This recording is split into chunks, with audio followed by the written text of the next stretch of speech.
Mm, mm, mm, mm, mm. All right, just need to go live on IG. There we go. And I think that we are in the game. Boom. You got yours going, Brand? I got mine going. You got yours going. Yeah, we are in there. So, without further delay, let's go ahead and get into today's episode. Happy Friday, good people. How y'all doing out there around the world? We are the Takeoff, and we have new, fresh episodes every Friday coming to you talking all things travel. I am Tia Cooper of The Wonder Code. Tia takes the world and take the world travel. And I'm so honored to be here with my amazing co host. Brand, go ahead and tell them who you are. Hey, everybody on all the different platforms. My name is Braylon D. Mosby. I am of Never Unpack. Also, you can find me at modern.day muse. Super excited to be here with my co-host Tia Cooper today, talking about travel, vacation, or relocation. And we want to get right on into it today. Yes. So, as Brandon said, we are talking about vacation versus relocation, which is a topic that is really near and dear to both of us. We are pretty much experts at this thing. So, it's going to be interesting to jump into it today. But first, we like to start off with a quote at the beginning of the show. So, Brandon, can you go ahead and introduce the quote? Yes. So our quote is growth begins at the edge of your comfort zone. Like, I heard that and I was like, you're absolutely right. Like, Hmm. how do we grow if we don't make it to that edge? Is my first Hmm. question, but that is where growth absolutely begins. What are your thoughts about that, Tia? Same as you said, growth definitely, and like the quote said, I think it's pretty self-explanatory, but getting to the edge of that comfort zone makes you uncomfortable. Living in your comfort zone, you do everything like, I won't say by the book, but being in your bubble doesn't make you move to do more. Because if things are working, what is the saying? If it ain't broke, don't fix it. Why would you? And not saying that going outside your comfort zone doesn't means that something is broken, but it means that it gives you the opportunity to grow more, experience more, and do more. So I really love that quote, especially going into the end of the year, going into the beginning of the year. I can't wait to step outside of my comfort zone. I'm scared, but I can't wait because that means that big things are on the horizon. I love that. Growth begins at the edge. I was also looking at the comments. I apologize. It looks like we have a bit of an echo on TikTok, and I'm not sure how we're getting rid of that today. So Y'all let us know over on TikTok how we can fix that. On my side, they said it wasn't an echo. I don't know. You were plugged in last week. I don't know with what though. You I had know some what magic. I plugged in with. I just don't see what I'm with. Did the echo go away? It looks like it went away on one end, but I That's a can't good hear thing. you anywhere at the moment. Oh no. What about Okay, on let the me other see. platforms? Instagram, Facebook, YouTube. Are we sounding okay on your ends? Y'all let us know. Give us a thumbs up so that we can know how to roll. On TikTok, on my side, let me know how it sounds for you. Can you hear me now, Brand? I can hear you now, Okay. and I think It- you might be good for everybody else. I put you in my ear. Okay, perfect. New All right, testing experience. 1, 2 in your ear. Let's get to it. All right, so let's just jump into the episode. So today we're talking about something that's not just a hot topic, but it's something that we know about firsthand, which is living abroad. So between us, Braylon and I have many years of experiences packing up, leaving home, and building new lives in new countries. And let me tell y'all, it's a journey full of highs, lows, in betweens, and full of a whole bunch of surprises. So, from the reasons that people decide to make that move to what it's really like to adjust to a new culture, we're going to break it all down today. And we've got some real tea for anyone who's ever thought about relocating.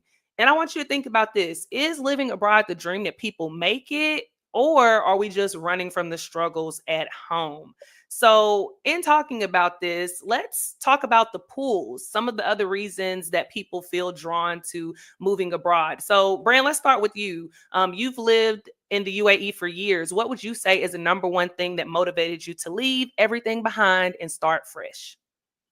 One of the things that I wanted to be able to do was I really was really interested in just being able to be a teacher and travel on a teacher's budget. Mm, And I worked okay. for the state of North Carolina, and it was really Hey, like we're like one of the lowest paid states for teacher salaries. hey. And so I was bit by like the in US travel bug. I wanted to visit new places, new countries, Mhm. and I wanted to be able to do that and teach at the same time. And so somebody told me about an opportunity all the way in the Middle East, and I was like, Yeah. I'm interested. Let's see Mhm. how it goes. And I'll just stay a couple of years and I'll take it on back. Imagine. What did you have like what made you want to start fresh and move abroad? Just that, starting fresh. So for me, my journey actually started before I moved to the UAE. I had an experience doing my student teaching in Germany. I was really blessed. Shout out to our alma mater, North Carolina Agriculture and Technical State University, Aggie Pride. My professors were so amazing with putting me with opportunities that would allow me to, as we said with the quote, go outside of my comfort zone. So I did my student teaching in Germany. And from the moment that I did that, I said, oh, okay, this abroad life, there's something to this. I'm not quite sure what it is, but I like this. And when I got back home, I was like, I never thought about moving abroad again, but I definitely thought I have to get out and travel more. And like you said, that teacher salary was not the business. North Carolina, love you, home state, but it was not the business that would allow me to travel like I wanted to. And also, like you said, needing something fresh and new. I had just gotten out of a relationship that, I needed to breathe from. I was just going into full-time teaching, maybe a year and a half. So I kind of wanted to experience something different. So same as you. And it's been an amazing experience. Like you said, we came over here saying that we wanted to do a couple of years. And it's been how long? How long have you been by nationalities? I lived abroad for 8, 9 years. Okay. Okay. So And it me, was I'm it going was on year 10. yeah, it was a time. Yeah, it's supposed to be 2 years. A 2-year contract turned into a 10-year bid, but I'm not mad at it. It's not a bid that I wouldn't mind doing over and over again. So, since we started off talking about our initial pulls, let's talk about some of the other reasons that people feel drawn to moving abroad. So, some of the reasons go from stretching their dollar, as we talked about. That was something that definitely moved both of us in the beginning, being teachers, to chasing dreams of having remote work. There's a lot that makes relocating seem really irresistible. So let's start one of the main pull factors that people say move them to move abroad, which is the money factor. Lower cost of living in places like Thailand, Portugal, and Mexico. Other lifestyles really make relocating seem like the thing to do, but it's saving worth the cultural adjustment. So, Brandon, what do you think? I know we both talked about saving money and what that meant, but what do you think? I'm gonna tell you, when I first moved abroad, I was just out here living, okay? I ain't even gone. We what's the statement we've been saying? We listen and we don't judge. And I just was out here living. I wanted to see the world, and I was trying to figure out how you do that on one income with like one experience. You know what I mean? Like Hmm. I just wanted to travel. And so saving was not my first priority. My first priority was to visit as many new places as I possibly could, because when I moved abroad, I really thought like YOLO, like, is this ever going to happen again? Like it felt very surreal. Like I wanted to pinch myself when I did it, Hmm. like how did you feel about saving or I definitely thought that that would be something that I was going to be able to do some, but that was not my driving force. Like, definitely the pull of moving to a new place and knowing that I could make not necessarily more money, but it was a little pay bump, but knowing that it was a tax-free situation, also that they would be paying my rent. I found out that renting a car was a lot less than what it cost for me to rent it back home. Those things were great, but that wasn't my main focus. I wanted to travel. Like, having the savings was great, but I definitely wanted to travel more. And I knew that that wasn't going to travel and saving money.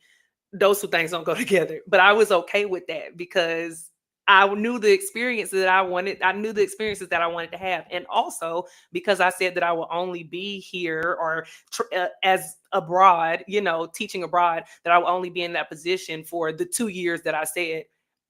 I, I was trying to maximize that. So saving some was an idea, but it wasn't my main focus. So, that's where it started and ended for me. And Yeah, it you know worked out great. I think, and the crazy part is when I chose to move abroad when I did, y'all, I Hmm. probably couldn't even find this place on a map. Now I ain't gonna say probably, I couldn't even find the place on the map. So I Right. absolutely didn't know how much the stuff cost. Like Hmm. I didn't know what a dozen of eggs cost. I didn't know what groceries looked like. I didn't know what the place looked like. I came sight unseen, two Hmm. bags, a carry-on, and a prayer. Honey, from Right. my mama, my grandma, and everybody else. Like Hmm. that was what I knew. So saving, I'm not saying it was the farthest thing from my mind, but it definitely wasn't in the top 5 when I Hmm. took off to move, Okay. literally to take off to move to the Middle East. Like that was not the thought. It Okay. became Well, a thought. hmm Go ahead, it became a thought, but it was it like, wasn't the first thought. how much this So flight cost? since it wasn't the first thought, then I'm assuming that it wasn't that much of a big adjustment. Like you said, you couldn't find this place on the map if someone, put pressure on you to do so. But saying that is saving versus doing this whole new cultural adjustment. We're both from North Carolina, so we come from similar backgrounds. The way that they did things in the UAE when I first came in 2015 was nothing, or first went to the UAE in 2000. It was nothing like North Carolina, Greensboro, North Carolina, Gastonia, North Carolina. It was nothing like that.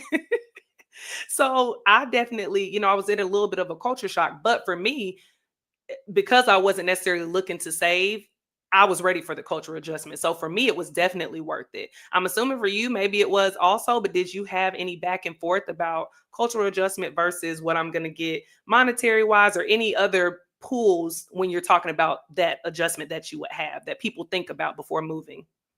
I didn't think about any of that. Now in hindsight, it was kind of like, girl, what did you think about? Like, When does the plane come to what pick me did up? you do? Ain't look up nothing. I just was like, oh, I'm moving to the Middle East, and Hmm. they said they paying for everything, so I'll just go pack my bags and show up. Like, True. I True. looked Fair at a enough. couple of like Facebook groups to see what people were talking about. Hmm. But a lot of people weren't necessarily talking cultural aspects at the time. Which is Like, wild, right? yeah, people were just really talking about like job security, Hmm. um, expectations of what to expect with getting to the job, not what we were going to experience when we made it to those schools, but what were we going to experience once we got to those jobs. And I don't even think I even thought about like, because the country, you guys, I moved to the United Arab Emirates, the UAE. Most people would recognize it by the primary city called Dubai. I Hmm. actually moved to Abu Dhabi, but people thought I lived in Dubai forever because my mama used to be like Abu Dhabi, Abu Dhabi. Mama, what? Mommy, what? But that was where I moved, and I knew they spoke Arabic. I knew the packet that they gave me when they offered me a Hmm. job, and that was it. Like I didn't Hmm. know nothing else. I knew it was a Muslim country. Yeah. Um, I knew they spoke Arabic, but I didn't know how much Arabic was going to be where. I didn't know if every sign in the country was going to be in Arabic or winging a prayer, y'all. Winging a prayer. So I I hopped think on a that the plane. overarching thought for both of us is the cultural adjustment didn't deter us. The saving money didn't sway us either. We were looking for a new experience, and we was like, new experience, where is that and how we get there. So I mean, if you're thinking about moving abroad, these may be things that you think about. Like Brenlin said, a tip can be that, which I'm totally going off script, but just to give y'all some information, go on those groups, Facebook. One of her friends asked us the other day, do people still get on Facebook? Absolutely. Use your resources. Those Facebook groups are popping. You can ask all types of questions, and you can even ask either one of us. We love to give information. We don't gatekeep around here. So make sure that you look into those things if it's something that's really going to sway your decision either way. But like Brenlin said, those groups don't be talking about the cultural aspects. It's talking about job security, what you need to look at when you're trying to sign a contract and things like that. But if you ask, most people that are active in the group are ready to give you information and to help you out however they can. So that's a little tidbit for y'all. Went off script there. So the next thing that we're going to talk about with the pools of moving abroad, and a big pool, is career opportunities. So remote work has really made it easier to live life anywhere, but are people actually building careers abroad, whether it's remote work or working inside of a building and things like that? I know we have friends that are in different areas of work as they live abroad, and career opportunities, surprisingly, like climbing the ladder, isn't a conversation I feel like is the center and main focus of why anybody has moved abroad. Braylon, what do you think about that? Was that something that also was at the forefront or at any thought in your mind? I know you said you ain't think about anything, but did you think about the career opportunities that could open up from you living abroad? I came over to the UAE to be a teacher. Okay. I went to the interview for a 2-year contract, and they Mm-hmm. changed the terms of the contract to 3 years. And Oh, then I stayed in the country for 9. okay. So I Okay. didn't think about career opportunities. Mm-hmm. However, after living in the country, I then had Mm-hmm. the opportunity to do some startup business work. Mm-hmm. And that was exciting, to be able to start an event planning company while doing a full-time job. Like, that was pretty cool. But was it the first thing I thought about? No, no, Mm-hmm. no, no. Okay. Okay. So we're going to center this conversation not as in what did we think about so much before we came, because it's obvious we was just like, where's the plane and when is it taking off? So we're talking about even still, when we got there, what those career opportunities look like. And as I said before, when we started moving into this pool, that's not necessarily a focus of a lot of conversations, or haven't been in the past. I'll say now, because remote work is picking up and because different career opportunities are opening up, that conversation is definitely becoming more of a forerunning thing to talk about. But to be honest, and I don't know how it works in different countries, like I said, I did my student teaching in Germany, so there was some places where you could kind of climb the ladder and things. And even speaking before I came, I necessarily wasn't thinking about so many career moves ahead, but I did think, if I get this on my resume, when I come back in 2 years, what can I do with that? Like, do I want to be an athletic director? Do I want to be a principal one day? Having this background would be amazing. And at one point, I really wanted to be a professor. I wanted to teach at the North Carolina Agricultural and Technical State University. And I said, oh, this is going to be great for my resume. I did my, everything here. And then I moved and taught in the UAE. It's going to be great. But once I moved, I realized that my ambitions were different. My ambitions definitely were different because the career opportunities look different in the country. Moving up the ladder didn't necessarily look the same as it did in the States. And I'll be Mhm. honest, like, I was an athletic director while I taught in the UAE, and I never had the thoughts that would happen, but it did. And once I got a taste of it, I was like, yep, nope, I'm cool. I'm cool on that. So having that experience definitely opened up my eyes to other things. And like Brandon said, being able to start different businesses and have some of the time and a little bit of extra money, that definitely was something that a door was opened up to. So you have those opportunities to do that if you move abroad. Again, if you're thinking about it, then many doors can be open for you, whether it's in the career that you come to, whatever, or go to whatever country that you are trying to access, or if you're just going to visit for an extended period of time, you have the opportunities. Did you have anything else on that one, Brenlin? No, what I was gonna say was, what you're describing literally is what was connected to our quote. Like, Mm-hmm. you got to a place and then you grew. And Mm, then because of that growth, things change. So I feel like just, looping all of that together and kind of keeping all of those things in mind. Like, moving abroad does not hinder growth, but it definitely mhm, pushes you to new heights, new levels, new pathways, new roads are opening up. You also deal with new roadblocks. Mhm. But the vision behind it is that you are a different person coming out of it for sure. Yeah, absolutely. Absolutely. It will definitely change you. So, we're going to just hit one more big reason that people decide to move abroad, and that is them escaping societal pressures. So, because have been Black expats, we want to talk about the relief of not carrying that constant weight of systemic racism that is in the US and safety issues that we find. Other expats have talked about escaping the dangers in their home countries, as I said, that safety aspect. So, Brelin, do you think leaving is always the answer, or are some people using moving abroad as an escape instead of dealing with their issues at home? I'll admit when I first moved, I felt like it was part of an escape plan and part opportunity. But what did you? I know you didn't think much, but did you think about this in any capacity?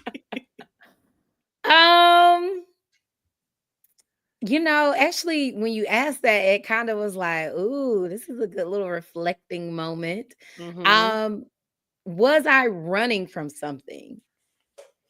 I don't think I was running from anything, but I do think I was in need and in want of change. Hmm. And I don't necessarily think I was running from societal pressures, Hmm. but I definitely was in an interesting space in my personal life, and life just, it wasn't not shaking, but Hmm. it won't hit in the season button the way I wanted it to hit for what I wanted Yeah, in life. I And got you. so I just needed a new road to explore. And I guess some people who aren't really therapists would probably call that running. So Little folk that's therapy. fine. That's fine if that's how you feel. But I just wanted something new. And in my mind, I was always coming back, right? I was Mm, always going to return. yeah. And I did. I have Mhm, returned, right? So mhm. that was the thought, was like, I'm gonna do this for this one moment, and then I'm going to escape in another moment. So it all came full circle for sure. Absolutely. I agree with you. No, I agree with you to some point. So I did not have the thought of leaving to run from societal pressures because we live in a bubble. I loved my life. Like I loved everything that I had going for me in Greensboro, North Carolina. I was 20 something years old and I was just fresh out of college, like getting my master's teaching. I was coaching cheerleading and track. I was doing the dang on thing. Like I was living my best life, I thought, until like I got that taste of living abroad in Germany. And then I was like, ooh, this don't taste the same. When I got back to Greensboro, I said, this tastes a little different. I don't know. But I will say, like I said, because I lived in a bubble, I didn't necessarily have those societal pressures. I don't think I felt the weight of being a Black woman as much as I felt after I moved abroad. So I Mm. definitely, like I said, I felt part that it was escape because at the time I was living my best life, but I had went through so many different changes in what I thought my life was going to be. And it ended up shifting to not be that. And it kind of shocked my whole body and my whole system. And I was like, ooh, this is not what I planned. So what's next? So I ran a little bit. I don't need the folk therapist to tell me nothing. I ran to see what I could find on the other end. And then when I got abroad in 2015, I was like, ooh, America kind of ghetto over there. What y'all got going on? What? But because I was in that bubble, I definitely didn't see outside, and I can see that how other people think that. So, hey, Nova Jean, not Nova Jean needs some attention on the show. She she's struggling today, you guys. That's fine. Sorry, That's you fine. Hey, guys. Nova Hi, Jean. Nova. Nova, speak to everybody. Okay, she'll get down in just a minute, but she needs a She's moment. fine. So, yeah, I definitely, like I said, I didn't feel that pressure when I was in the States because I was in a bubble. But then when I moved abroad, I started looking it through another lens and I started seeing how unsafe it was where I was from. I started not necessarily even where I'm from, as in North Carolina, but where was from, as in the USA. I started realizing how many societal pressures that there were, how much I believe that the weight became put a lot more on me as a Black woman, and not like in a bad way, but in a way as in you know better than you do better. Mhm. I knew more. I knew what I was coming from and how I could improve my way of life, other people's way of life, or even improve thinking. So that was definitely something that happened after I moved. It wasn't something that I ran from, not those societal pressures. I was running from something else, but definitely when I got here, those societal pressures became a focal point for me. Did you find that when you moved? Like that living abroad, I felt more pressure. No, not necessarily pressure, but you saw life differently than what it was in the States. Like, did you always know that it was an unsafe place, or you might not even subscribe to that? Oh Did no, you I look feel at? like the US is absolutely 1000% unsafe. I didn't want to put no words in your mouth. America is unsafe. It's unsafe. Your head is constantly on a swivel. And I think to add to that, my mom is a baby boomer. So her Mm, idea of what the Middle East is and was all funneled in by what she ever saw on the news. So for mhm. her, when I did decide to move abroad, it was that's not safe. Then we Yeah. get over here and a report comes out, and it's like the second safest country in the whole world. Like y'all, Yep. I the first I moved abroad, I left my cell phone on top of an ATM machine in a mall. Went shopping, went everywhere. Was like, oh my gosh, where's my phone? Tracked myself back to the cell phone, and it's still there. Like wallet drops on highway in a foreign country, and the taxi driver sees it, pulls over to the side of the road, picks it up, finds a way to contact me, brings my wallet, would not give it to nobody else, would only give it to me. Every piece of money, all of my cards, everything intact, nothing stolen. You can't convince me that my home country is one of the safest places ever. And it's dangerous. It's dangerous to be a woman. It's dangerous to be a woman of color. It's dangerous Mhm. to be a person in a shopping mall during the holiday season. I worked in a mall where I've seen blood pool on the floor while it's holiday season. I was at the mall when the shots rang out and could see the blood on the floor from across from the store that I was working. It's Oh. safety wear. Yeah. Like and living the time that I lived in the UAE, it was no head on swivel unnecessarily. I feel like I was more concerned about tourists than I was locals. Mm, Like I mm, kept a head on a swivel in areas that had high tourists, not mm. necessarily areas that have high locals. Yeah. Because the people that lived in the country and the expats that live there, it's just like this mutual respect that we have of the space. Hmm. So yeah, Absolutely. girl. I Very definitely think that people, and maybe where I talk about this societal pressure, I definitely think instead of feeling it maybe back in the States, like I feel it when living abroad. Like when I was as a full-time expat, I felt like those societal pressures were then on my shoulders, as in people are like, you live where? You want me to come visit where? I just was talking to my cousin the other day about possibly coming over here, and she was like, "Oh, for her husband's birthday," and I was like, "Y'all should come to Dubai." She was like, "Girl, we like to turn up, or we like to have a good time," and I was like, uh would anything indicate to you that I would send you anywhere where you couldn't do that?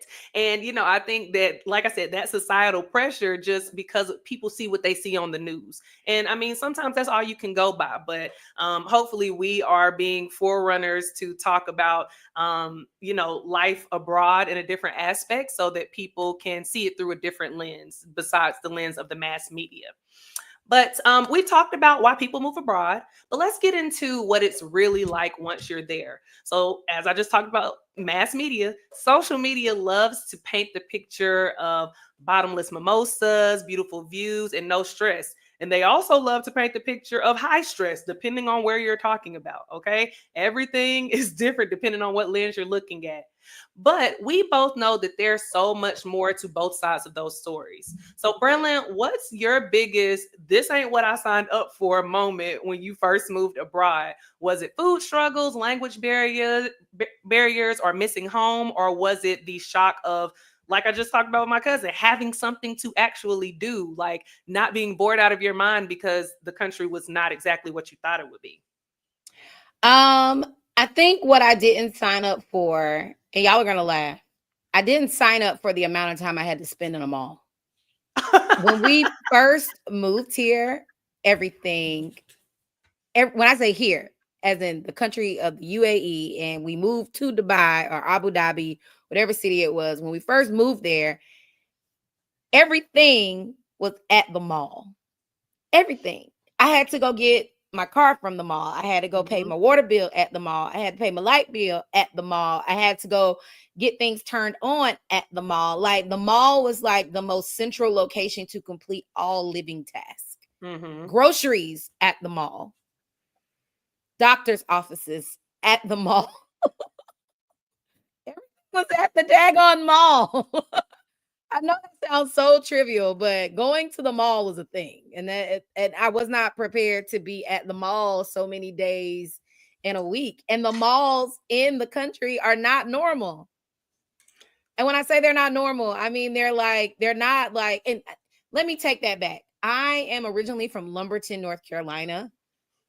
The mall in Lumberton, North Carolina is a hallway. Okay. There's not multiple floors. It's straight down and back. Okay. It's a hallway. Then I went to school in Greensboro and I thought that mall was amazing. Shouts out to Four Seasons. I thought it was absolutely an amazing mall. And no, those are not malls. Okay. We have been put on to what it really is, right? They're not malls. And so every piece of business in the UAE was at a mall. And that did change over time while I was there, but I was not prepared. I was not prepared for that. Like, is there not another way to handle my personal business other than getting in the car and going to the mall and not being able to get nobody on the phone? And English everywhere was a barrier. Like, you said really English everywhere was a barrier. What do you mean? Like everybody you spoke to in the country, English was their second language, and you could tell.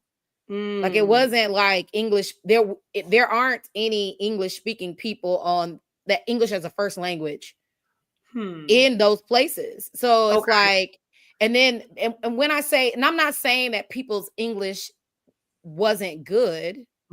What I'm saying is that I'm an American and I'm country or Southern. I like to say Southern other than country.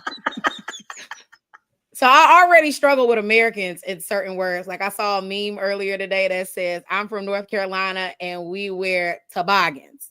Not beanies, not scullies. We wear toboggans. Thank you. Oh my gosh.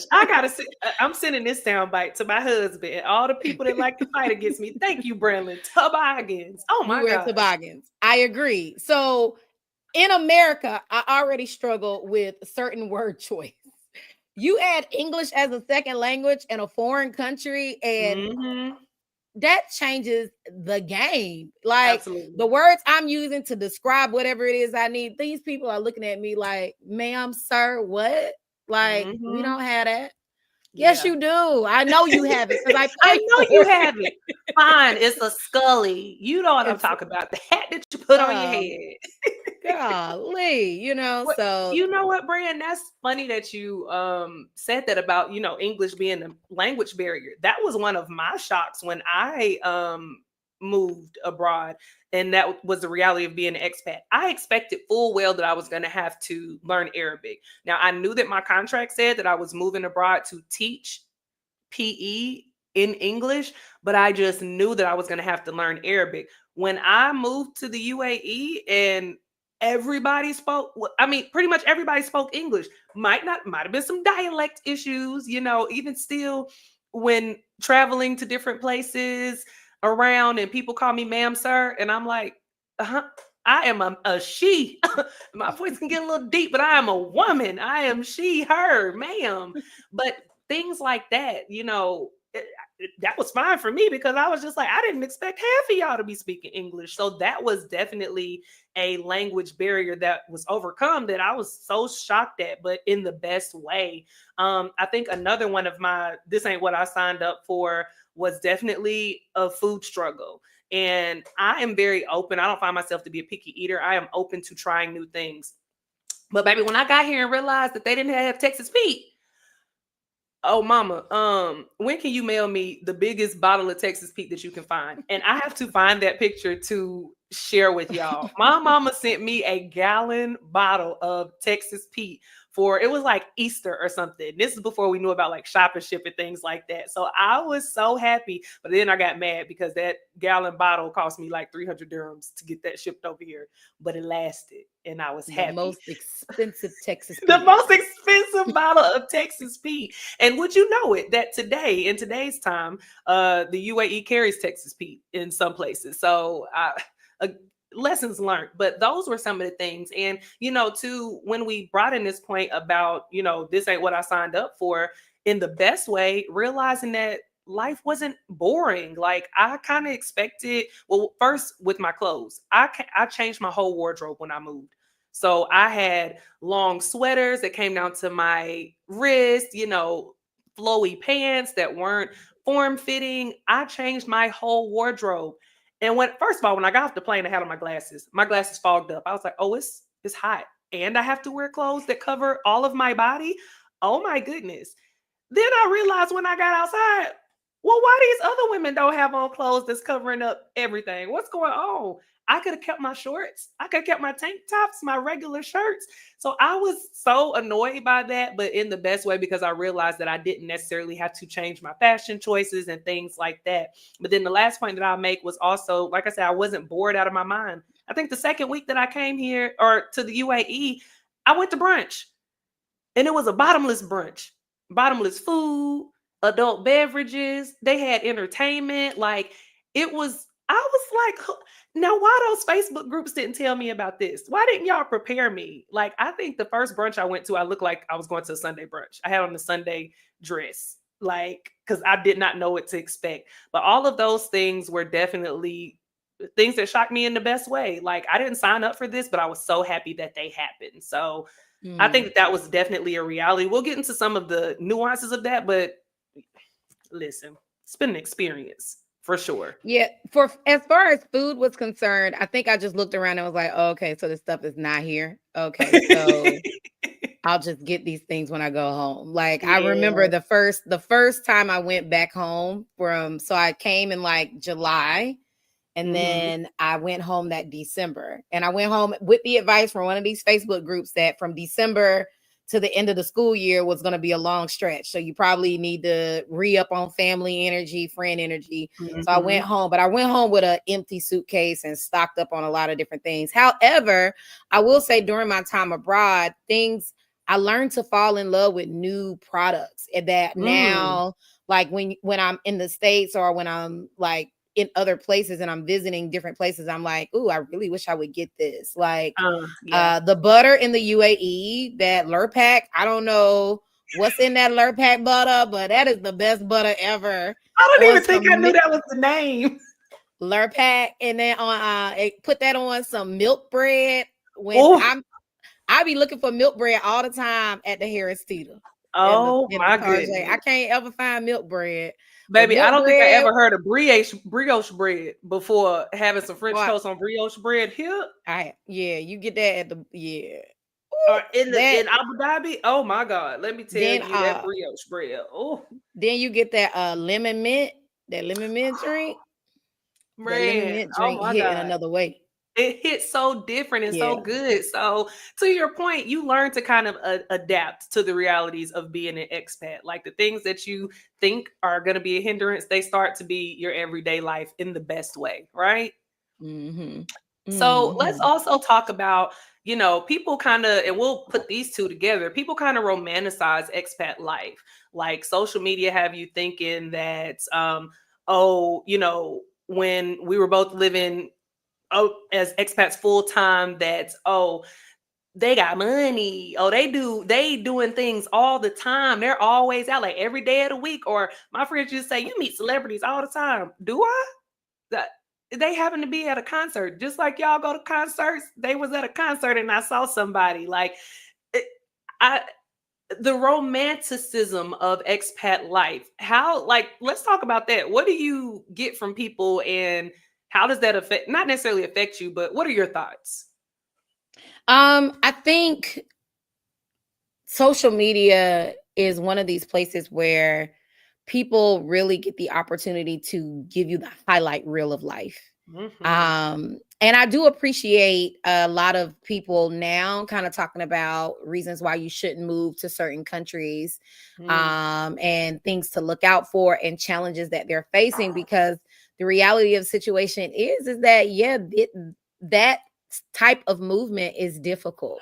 And it does take special kind of people to pick up their bags, move to a whole nother country. I don't think I found it to be brave until years into my stay, where people were then telling me, like, it was so brave of you to leave the US. I could never do that. And I was like, brave? I just, packed a bag and didn't ask any questions, really. But I do think you to stay. it's,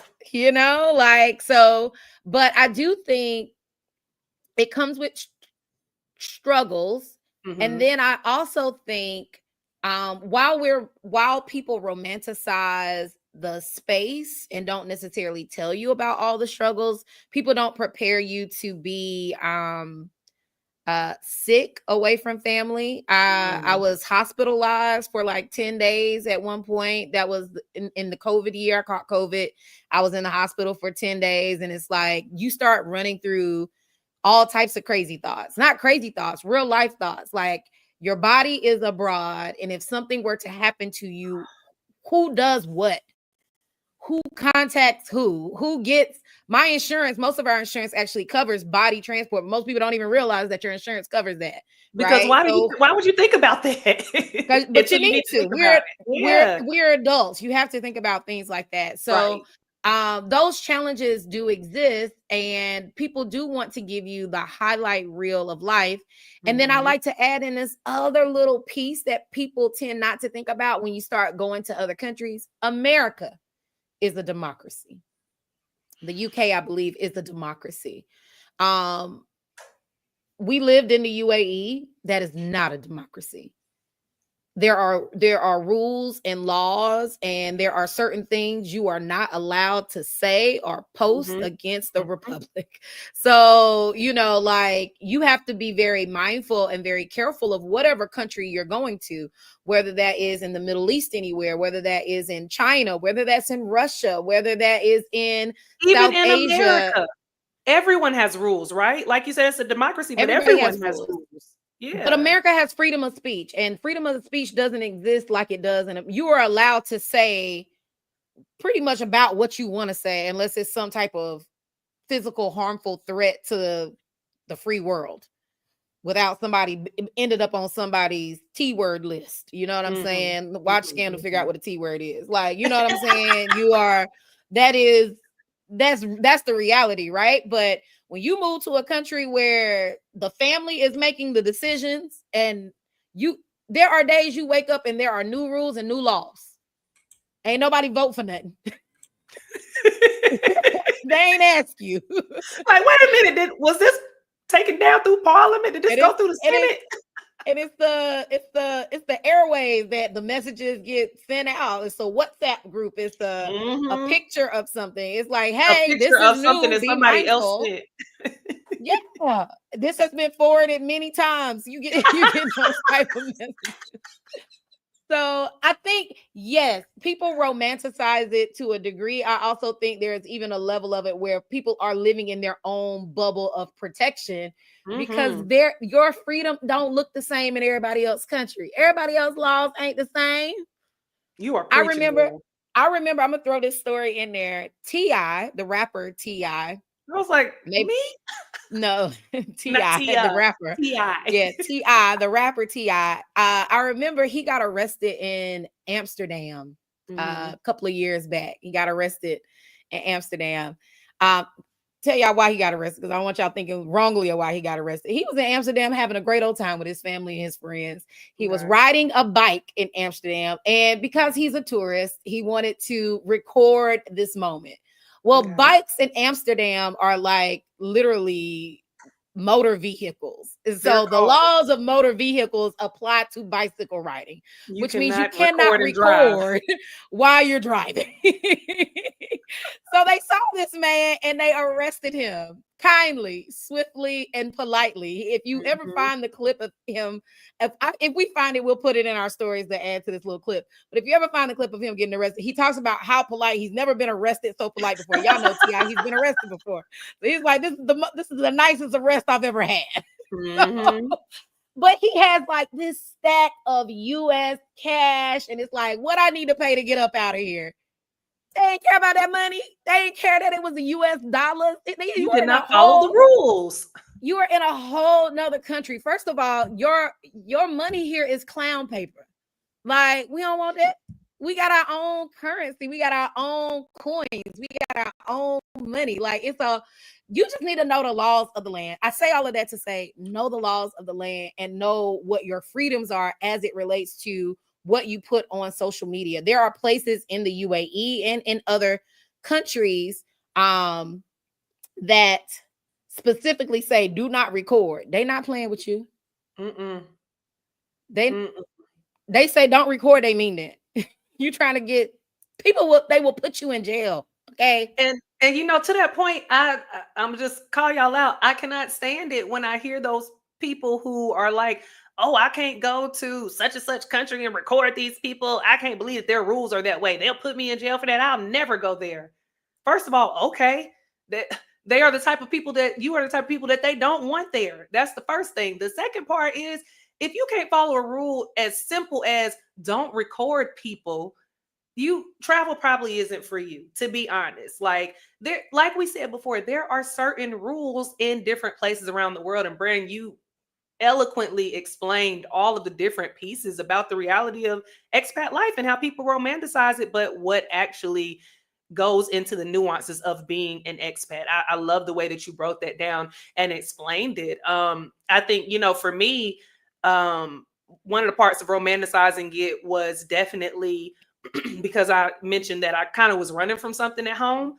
Being able to be kind of isolated to myself is what I thought that I was getting into. Like, because of everything that I saw in the mass media, I was just like, oh, I'm going to have so much alone time, because I had looked up on blogs and things to see what Black people were living abroad and kind of trying to see different things from their point of view. And I didn't find a lot who are like openly documenting. Granted, at the time, Instagram, TikTok, Twitter, all of the things weren't as big as they are today. So people may have been expressing, I just couldn't find them. But because of that, I thought I would be kind of in my own bubble. Y'all, when I tell y'all, I met people who are still my family to this day in the airport before I could even leave US soil, which goes to say, a bunch of different things. Number one, the part of life where I thought that I was going to be lonely, I didn't even have a chance because I connected with people. And I think that one of the things that people have talked about, we posted a story to ask people what their thoughts were or myths were about moving abroad. And it was one thing I got a lot of times was that they would be by themselves. They didn't want to move abroad because they didn't want to be by themselves. And I think that's kind of a de-romanticizing part of it, is that you think that you will be alone. But expat communities are so prevalent and big, and because of social media you can kind of connect with people in ways that you couldn't back in the day. So that was one thing for me that I thought I would be in the bubble, and honestly it ended up working out to my advantage because I didn't need to be by myself. Where I did, I could.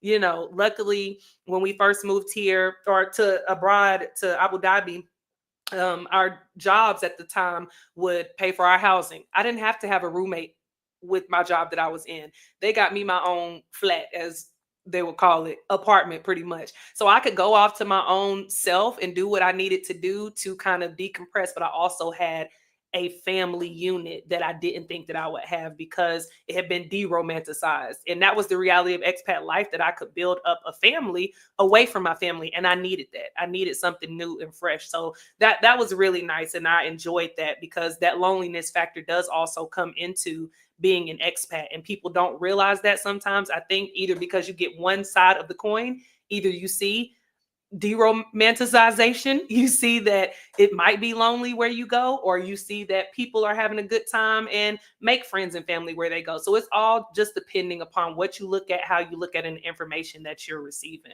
Did you have anything else on that one, Brand? Mm-mm. That was Okay, good. all right. That was We real hit the good. points. We hit the points. If y'all have questions, whether you're watching the replay gang or catching us live on TikTok or Facebook, YouTube, Instagram, all of the things, please just drop it in the comments. We would love to answer those post show to make sure that we are giving y'all all that we got on this topic, which is expat life. So we've talked about two good points and we went deep into them. We could talk so much more with our extensive knowledge on living abroad, but I kind of want to switch it up and go with what we like to call we listen but we don't judge. If y'all have been on social media, then y'all have seen this trend going around. We listen but we don't judge, and it absolutely is taking over, but in the best way. I've loved seeing all of the different reactions that people have for it and the different comments that people make. But we are going to go into this and have a confession corner for we listen but we don't judge. So in our confession corner, we are asking you all to tell us a myth that you may have about living abroad. Maybe something that you thought previously, something that was like in your mind that you got from the internet or whatever. We want to hear about it. Like, what is something that you heard about living abroad that you might be a little bit embarrassed to share? So I got some responses to our stories, and one of them was that I will get sick eating food from other countries. I mean, that's not a myth. So don't feel bad about thinking that because you might. I keep Imodium in my bag when I go to any country that I travel to. What, you same brand or no? I'm learning to keep Imodium. I didn't even realize Imodium was a thing. It's But the thing. that's a thing. Yeah. It's the thing. It's I do keep absolutely other things outside of Imodium, but yeah, so. Mhm. for So sure. yeah, whoever said that, yeah, that's not a myth. You're I dead on. So also don't be eat things that embarrassed. are familiar. Tip. Fun fact. So a lot of people like don't believe in like going to McDonald's or KFC or Burger King while they're traveling. I probably make at least one stop at McDonald's in every single country I ever go to intentionally. So one, McDonald's menus across the world are quite interesting. I saw Mm-hmm. shrimp burgers in Tokyo. Now you will Mm. never see that in America, right? So there are Oh. certain things that are very cultural specific at McDonald's. Mm-hmm. But the second reason I go there, I didn't get the shrimp burger. I got a regular cheeseburger, good people, okay? Because your stomach needs to be familiar. Like everything Familiarized. can't be unfamiliar. Something needs to Mm-hmm. go in here that I know. And maybe you're Right. like, I don't even eat McDonald's in America. Then you need to find something That close you do. Yeah. to what you eat. But I yeah, even take snacks with me sometimes. And to your point, that different places, I love the KFC. When I first started traveling, KFCs in different countries be hitting. I don't know what it is about the seasonings or the the chefs Colonel that's Special behind in spices. the that KFC be Amazing. hitting. And also the McDonald's. So when I lived in Germany, I was so surprised because what they don't have in America is beer. The beer at the Germany McDonald's shocked me. And the fact that it was cheaper than water. I'm like, now I'm trying to hydrate, but you're gonna make me make a decision on whether I'm trying to spend €2 or five. I just want some water. So I think that was a good one, whoever sent that out, the confession corner. The next one was that most places aren't safe. Now, what I'll say to this is that I know this person that sent this in is from America, and y'all be killing me. Because Y'all kill America is me. not safe.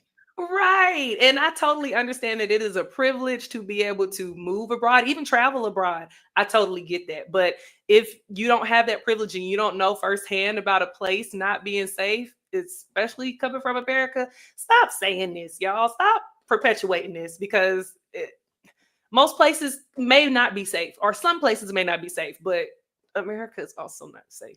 So we listen, but we don't judge. The next one that we had is I'll be balling if I move abroad. Brand. We don't listen, but we don't judge. I mean, you might be balling. Balling. You might just be singing balling the song. That might be. Maybe. I think I don't know if I said this earlier when we were talking about reality versus like realities of expat life, but we just had this conversation about what it looks like to people. And uh, I can only speak for me. I'm doing good. I'm blessed, but I mean, I ain't got my millions yet. So Listen, I had one come in. I'm gonna add to your confessions. Look, because I just saw it on my Facebook. They said okay. that all foreigners believe in witchcraft and don't like Americans, so we have to watch ourselves. Is that true? I I can't say that the people believe in witchcraft. I don't, I'm not saying they don't. I just can't say that they do. I can't say it's all of them. I can't I say can't it's say it's all of everybody. them. So Um, I do think, interestingly enough, when you live abroad, there are oftentimes alerts that go out to U.S. citizens. If you join is it called STEP program? Join the STEP. STEP program.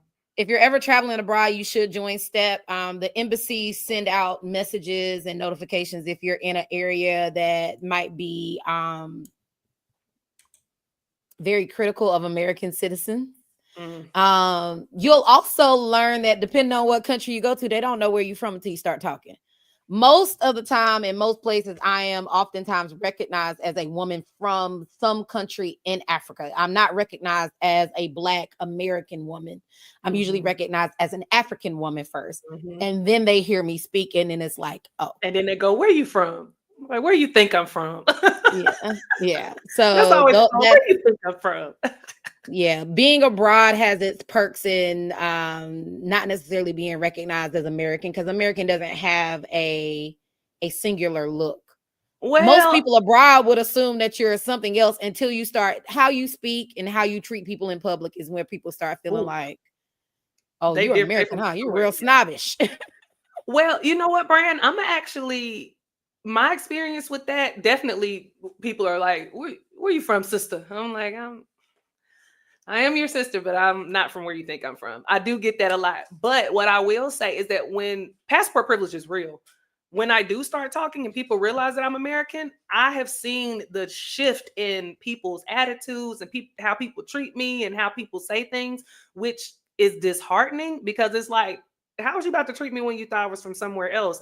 But it's very evident how people treat you because of the passport that you hold. And I don't think a lot of people talk about that, but I've definitely seen that. So it's kind of not weird, but it's different that, whoever made the comment on your Facebook said, made that comment for Americans to be keep their head on the swivel and that people don't like us or whatever. Maybe some places, I'm not going to deny that fact, but a lot of places are like, wow, American. And especially because we're Black, they're like Black Americans. And when we travel abroad or when we lived abroad, it's like it puts you even higher up in the ranks. So I do want to say that I don't think I realized that before I had my experience living abroad, but it's definitely something that's different. So yeah, definitely different. Yeah, for sure. So, Bran, what is your myth that's about living abroad that you are ashamed or were ashamed to believe as being true? Okay. So we listen and we don't judge. Okay. My thing that I was ashamed to think of. So you guys heard I moved to the UAE to be a teacher. I knew it was an Islamic country, and that everybody, the majority of the locals were all Muslims. What I'm ashamed to say is that my assumption is that because their religion is so strict, or my perception of the religion was so strict, that their behavior in schools would also be very conservative. I assume that because of religion, it equated to conservative behavior. And it took me probably like 2 weeks to realize, like, oh, so y'all just regular kids. Like it's not, it's no shade, it's no tea. It's just like, oh, y'all look like the kids from James Winston High School that I used to teach. So y'all regular. Or I can get with this. I can figure this out. Like, but my assumption was that religion played a part on behavioral aspects, and not only just schools, but across the country. Like, I assumed that because this was your religion, you should behave, or you should act, or you should speak in a certain way. And that was just, I don't know where I made that up. Out of everything that I thought I looked up and thought I knew, I made that up. Okay. I mean, I think People that are that's people. a fair assumption. That's a fair assumption because you just don't Is know. it? Because it was untrue. It was just Just like, because it's untrue don't mean that it's a fair thing to think that they would be different. You didn't know any Arab kids, maybe not to your knowledge, or any I had Arab UAE, kids. I mean, but they was or regular maybe kids. UAE nationals. I'll say, well, fine. I won't give you no grace. That was stupid. You said Grace hate to see you coming. You know, I love to sprinkle some grace. I No, love I doing get that. Grace be no, no, like, no. I girl. get what you're saying, and I receive it. Like I get what Tia is trying to tell me that I'm over here blocking like this. Is that I moved to a new country. I didn't know any better. I haven't ever Mhm. had this experience before. So my assumption was safe, but that does not mean that post realizing it, I wasn't ashamed of it. Okay, Like, because understood. why would I assume religion plays any part of behavior? Like, you know what I Yeah. mean? Okay, okay. The religion part. Get that. I get it. Okay. Yeah. Understandable. Okay. Well, shame, shame, shame. Shame. Little Game of Thrones reference. We love Game of Thrones. But All right. Uh, uh, what's mine. yours? I'm about to tell you. Spit it out. Mine was that. So peace in the Middle East. That saying. I a little bit let that creep into my head, especially because so many people, when I got the opportunity to move abroad, were like, "Oh my God, don't you go over there? It's war." And I definitely thought, even though I was telling people like on the outside, I was like, "You don't know anything. Like they got money. They one of the richest places around the world." In my mind, I was like, I wonder what the protocol is if a bomb comes down while I'm at school, or like I kept thinking these things were going to happen because of what I saw on mass media. And honestly, on mass media, I had never seen any war in the UAE. I had never seen Abu Dhabi having a bomb dropped on it. Like, where, girl, why did you yes, maybe at the time in Afghanistan or Baghdad, bombs over Baghdad or whatever, there were things like that, but I had never seen things for the place that I was planning to move to. So why thought in my mind that that was going to be the thing. So I definitely thought some parts of me that there would be some war going on around me in the country that I was going to move to. I didn't believe that it was as bad as people were saying, but I did think that maybe I would see soldiers on the street, with because at the time I didn't know that guns weren't allowed in the UAE, not even police officers have them. So I didn't, in my mind, it was a totally different vision. And I'm so ashamed that I thought that, because if I just would have done a little research, then I would have known. And granted, I kind of just went balls to the walls when I moved and was like, if that's what it's going to be, I'm going to have the experience of a lifetime and I'll figure it out when I get there. But I also was like, girl, what you doing? What are you doing? But like I said, I was running from something. So there's that. We listen. We don't judge. We don't judge. All right, all right. That was a fun segment. We are going to go through to our next one, which is hot takes. So we are going to ask I'm going to ask Brenlin some would you rather questions. Okay. These would you rather questions are um, about living abroad. All right. They are some questions that are about living abroad or the possibility of living abroad. And I want to know Brenlin's thoughts. Which one she would rather do? Just a little fun game that we're going to go through. Okay. You ready, Busy? I'm ready. Perfect. So, would you rather have a thriving expat community or immerse yourself completely with locals? And one quick thing before you answer that, we did not say at the top of the show what an expat is. It's just basically someone who does not live in their home country, whether they have plans of relocating back to that country just for a period of time. They live in a different country than their home country. So, would you rather have a thriving expat community or immerse yourself completely with locals? I would rather have a thriving expat community. I think it's important to feel like you're at home as much as possible. And typically you find familiarity amongst Mhm. expats. I'm not saying that I wouldn't be with the locals every now and again, but um, a expat community that thrives is important, because you could have an expat community that's not thriving, y'all. Thriving is a very key word there. So That is very key. That that's is what I very would choose. okay. I would like a sprinkle of both. Um, because I mean, being in an expat community is great, but then back to our quote that we talked about earlier today, I want to be outside of my comfort zone. I want to learn something new about others. So that was something living abroad that I enjoyed, is learning new things about the locals in the community. So if I could have a little sprinkle of both, then that would be great.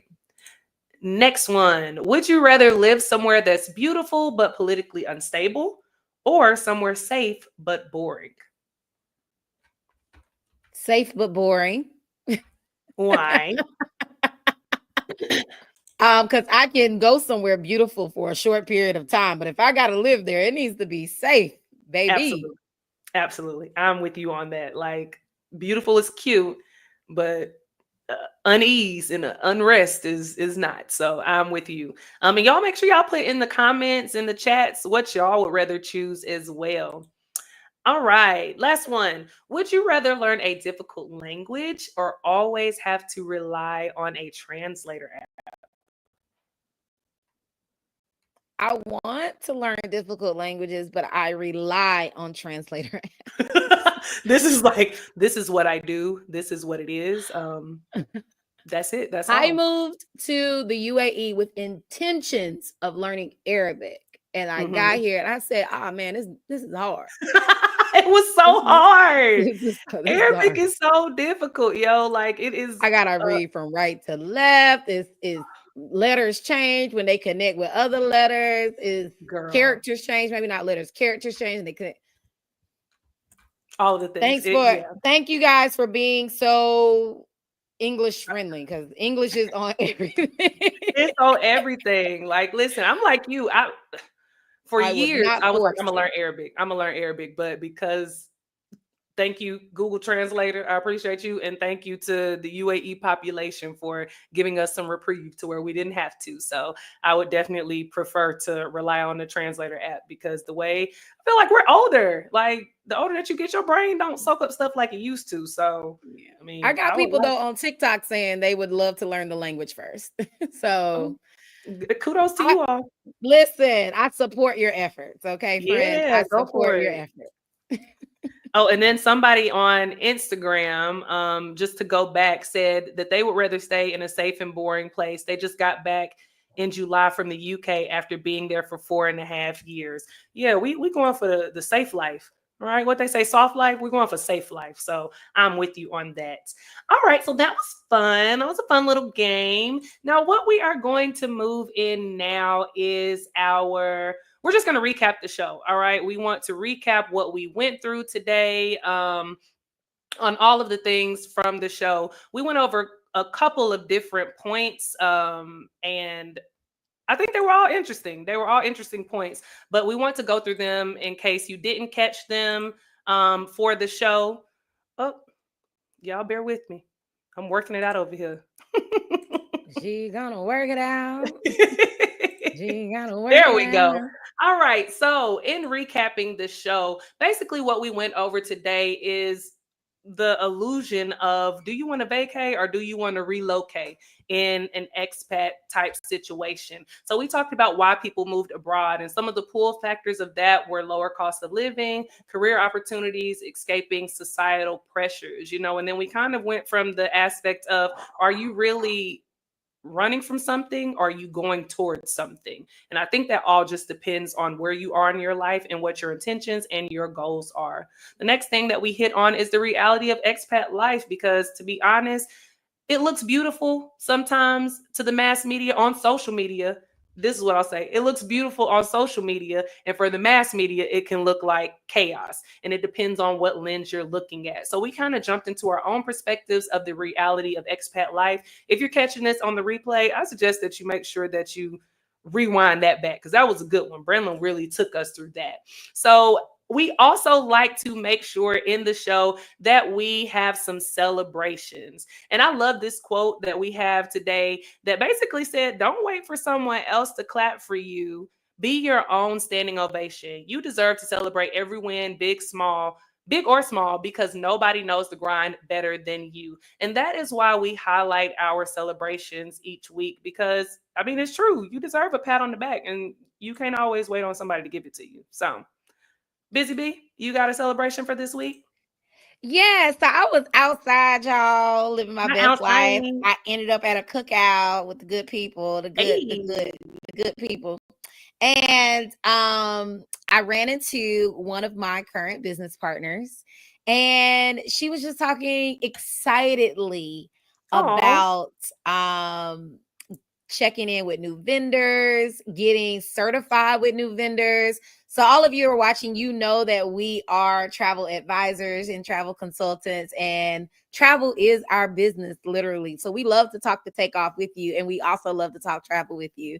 And so, Mm-hmm. it's just really good to see her excited about what the new year could bring and getting new vendors under her belt, getting those certifications, being familiar with products that we're offering, so Mm-hmm. that she can be of service and help to bless some family to travel in the upcoming year. So that's my Oh. celebration, because it means that over here I'm doing something right, You kind of, are, girl. You somewhat. are.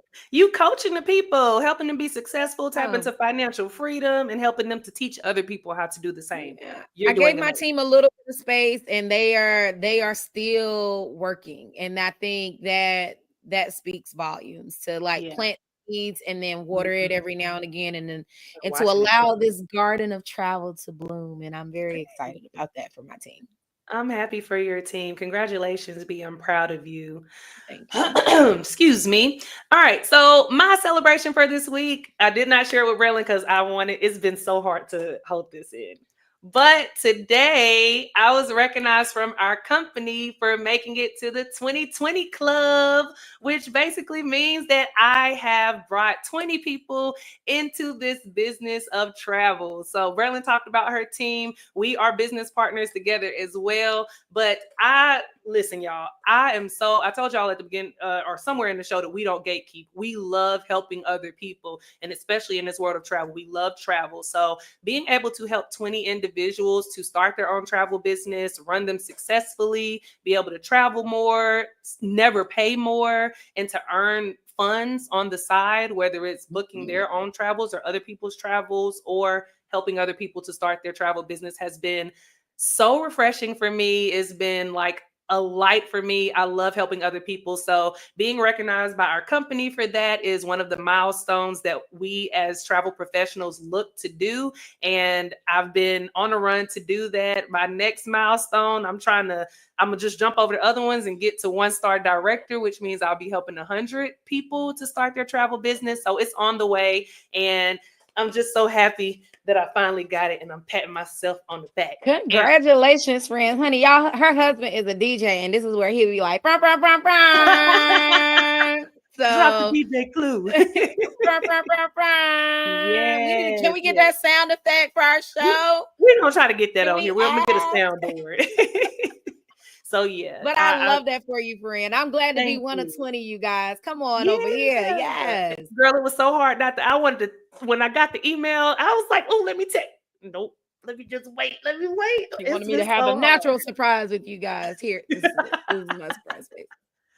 So So yes, excited. as we said, we love to celebrate, whether it be ourselves or other people who are around us who are affected by any help that we're giving or just anything that we've done. So we love that segment, and we hope that you enjoy it too. Also, drop y'all celebrations for the week in the chat. We would love to celebrate you as well. Again, no gatekeeping around here. So, Brandlin, since we're talking about all things that have to do with travel and being business bosses, you want to tell the people a little something, something? Absolutely. So, you guys, what we do is amazing work, and you don't have to do it on the largest of scales. You can make it private and intimate for you and yours. But travel is a $8 trillion industry. You hear me? $8 trillion industry. And in Mm-hmm. 2025, you need a piece of that pie, because all it's going to do is increase. When the world went through this pandemic, you know what people said? I'm not going to say that I didn't live my life.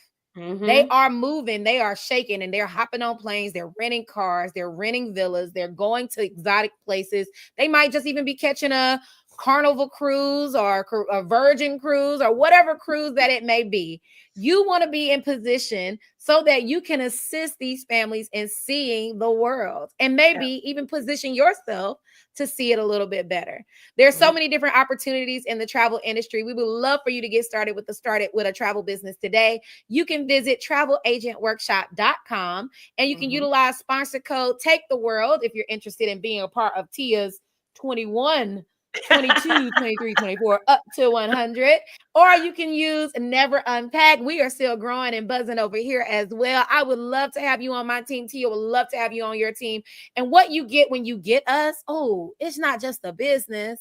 It's a whole community of travel agents, advisors, people who can assist you in developing social media, who can develop your business, who assist you with how to figure out and navigate vendors, how to navigate your client management portal, all of these beautiful things. We don't leave you alone. We coach you through the process. We put you in the groups. We get you on the Zoom. We answer your questions, and we make sure that you are the entrepreneur who can earn that extra dollar, extra buck, and make it look a little different for 2025.